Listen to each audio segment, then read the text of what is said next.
BSNL kurmuş.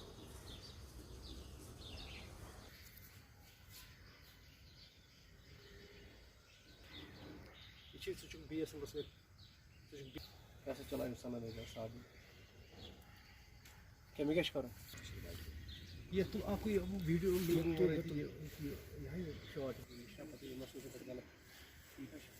आज जी हम MG NREGA employees association के बैनर तले पिछले 12 सालों से हम इस डिपार्टमेंट में काम कर रहे हैं, डिपार्टमेंट ऑफ रूरल डेवलपमेंट में। हम जी कई बार सरकार से ये डिमांड कर चुके हैं कि हम डिपार्टमेंट ऑफ रूरल डेवलपमेंट में नरेगा के अलावा और भी बहुत सारी स्कीमें चला रहे हैं, लेकिन हमारी ये मांग रही है कि इतना काम करने के बाद हमें डिपार्टमेंट ऑफ RDD में एब्जॉर्ब किया जाए, जिसके लिए एक कमेटी भी बनी थी। उन्होंने रिपोर्ट तलब करने के लिए 15 दिन का वक्त मांगा था और उसके साथ साथ उन्होंने सर्विस सबऑर्डिनेट रूल्स में अमेंडमेंट करने की बात की थी। लेकिन 2 साल गुजरने के बाद उस कमेटी का न तो रिपोर्ट आ रहा है, ना ही उन सर्विस रिक्रूटमेंट रूल्स में कोई अमेंडमेंट की जा रही है।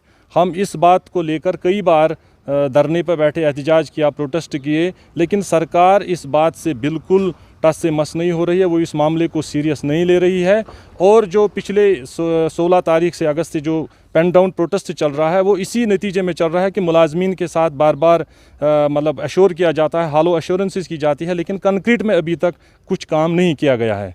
चलो शुक्रिया। जो इनका जो मेन मुद्दा है कि एब्जॉर्प्शन इन द डिपार्टमेंट, मैं आपको बताऊं, जो ये MG नरेगा स्टाफ है actually as per the guidelines ये कॉन्ट्रेक्चुअल है।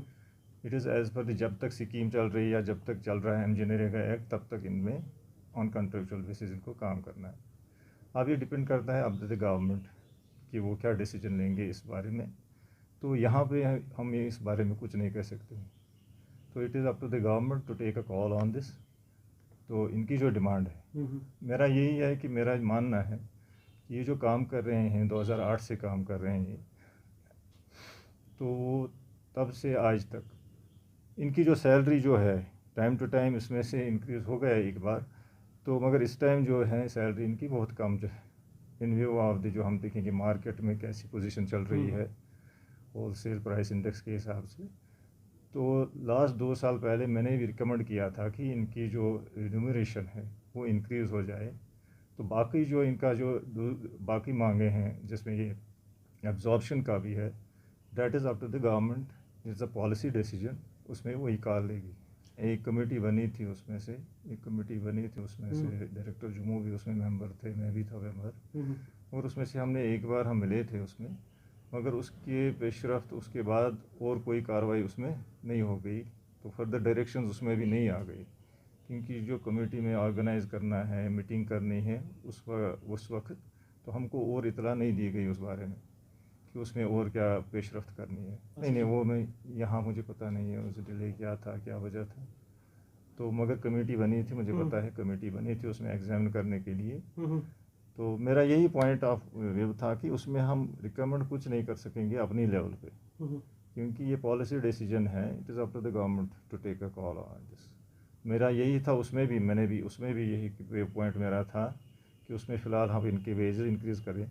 तो बाकी डिपार्टमेंट में उनकी एब्जॉर्प्शन जो ये कह रहे थे कि अगेंस्ट वैकेंट पोस्ट्स करें, तो उस पर हम कुछ नहीं कर सकते थे। That is up to the government to take a call on this. 6 ये JRS में 11,000, 10,500, 11,000 कुछ टेक्निकल असिस्टेंट ले रहा है ऐसे ही। तो वो तो उस हिसाब से हमने रिकमेंड किया था कि उसमें है उनकी जो कम से कम गवर्नमेंट क्या डिसीजन लेगी बाद में उनके एब्जॉर्प्शन के लिए, डेट इज़ अ सेपरेट थी। मगर इनके लिए जो मेन है कि इन view of the price index हम कह रहे हैं, तो वेजेस इनकी उसमें नज़रसानी कंसिडरेशन करने की ज़रूरत है government. Director is the implementing agency. इनको मैंने इनसे भी आ गए थे, मेरे साथ बात कर रहे थे, तो मैंने यही कहा कि जो हमारी जो इंस्ट्रक्शंस गवर्नमेंट देगी हम वो इम्प्लीमेंट करेंगे। जो भी हमारे पास इंस्ट्रक्शंस आएगी इनके बारे में वो इम्प्लीमेंट दैट। रिकमेंडेशन मैंने कहा ना, मैंने 2 साल पहले लगभग 1.5 साल पहले उसमें से वही रिकमेंडेशन दी है रिगार्डिंग दिस, इनकी जो सैलरी है वो हाइक हो जाए। Already I have recommended that.